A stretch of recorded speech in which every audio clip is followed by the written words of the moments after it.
பிதாவே, உம்முடைய கைகள் என் ஆவியை ஒப்புக் கொடுக்கிறேன் என்று மிக சத்தமாக சொன்னார்.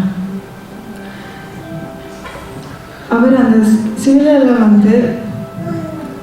பிதாவிட்ட தன்னை ஒப்பு கொடுக்கிறார். அது இயேசு பிதாவிட்ட வச்சிருக்கிற ஒரு நம்பிக்கை குறிக்குது. அந்த நேரத்துல அடுத்தது என்ன கட்டம் வரும், என்ன நடக்கும்னு தெரியாத நேரத்திலையும் இயேசு அவங்களுக்கு உதாரணமா காட்டுறார். என்ன நடந்தாலும் பிதா இருக்கிறார், தேவன் இருக்கிறார். அதுவும் அந்த பாத்தீங்கன்னா பிதா தகப்பனை குறிக்குது. அவரோட கையில ஒப்புவிக்கிறான்னு சொல்லும்போது அப்பா கட்டி அணைக்கிற மாதிரி, அப்பாண்ட கையில நான் மட்டும் வந்துடுறேன், என்ன எடுத்துக்கொள்ளுங்க என்று. அது உங்களுக்கு அந்த சிலுவையில மிக சத்தமா சொல்றார். அதாவது அந்த நேரத்துல தனக்கும் பிதாவுக்கும் மட்டும் சொல்லி ஜெபிச்சு முடிச்சிருக்கலாம். ஆனா அது எங்களுக்கு ஒரு உதாரணமா சொல்றாரு. என்ன நடந்தாலும், அடுத்தது சார கட்டமா இருந்தாலும் பிதா ஒரு ஜெபத்தை நாங்கள் சொல்லி அவர்கிட்ட போகும்போது அவர் எங்களை ஏற்றுக்கொள்வார். அது ஒரு சமாதானத்தையும் குறிக்குது. நான் இந்த வார்த்தைக்கு ஆயத்தப்படுத்தும் போது எனக்கு இதுல நிறைய கேள்விகள் இருந்தது. ஏன் இயேசு சொல்றார் என் ஆவியை ஒப்பு கொடுக்கிறேன் என்று? நான் ஜெபம் பண்ணியிருந்தால் இதாவே நான் என்ன உங்களுடைய கருத்து ஒப்பி கொடுக்கிறேன்னு சொல்லியிருப்பேன்.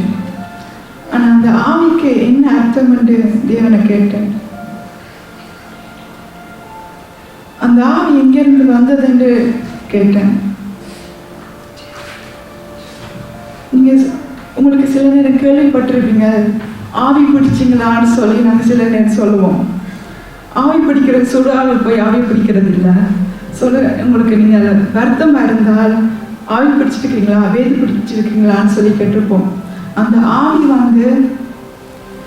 ஒரு காற்றில் இருந்து வருது, ஒரு காற்று தன்மை. அப்ப அந்த காத்து அந்த ஆவி எங்கிருந்து வரும் என்று சொல்லி நம்ம பார்க்கும்போது அதிகம்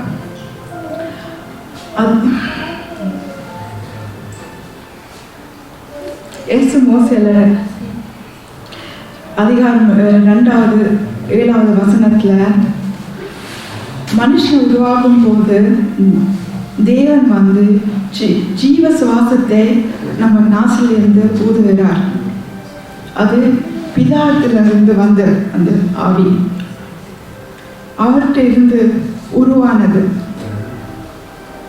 இப்போ நம்ம எலிஷாவை பார்த்தீங்கன்னா, எலிஷாவுக்கு என்னுடைய தேவனாவும் சபேசன தேவனாவும் இருக்குது.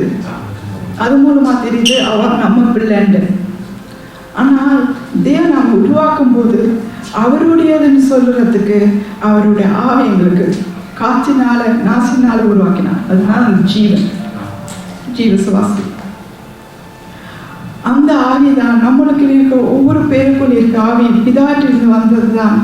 அந்த ஆவிதான் நம்மளுக்கு பிதாவோட ஜெபம் செய்யறதுக்கும் அவரோட உருவாகிறதுக்கும் அவர் இன்னும் கிட்டி சேர்றதுக்கும் உதவி செய்து.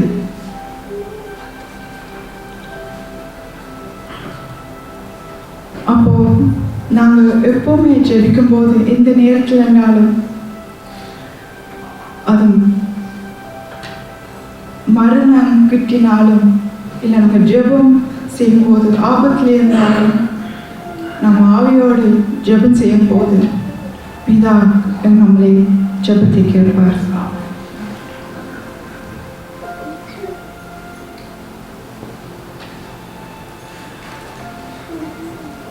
அவர் எல்லாவற்றையும் அறிந்திருந்து எங்களை வழி நடத்துவார்.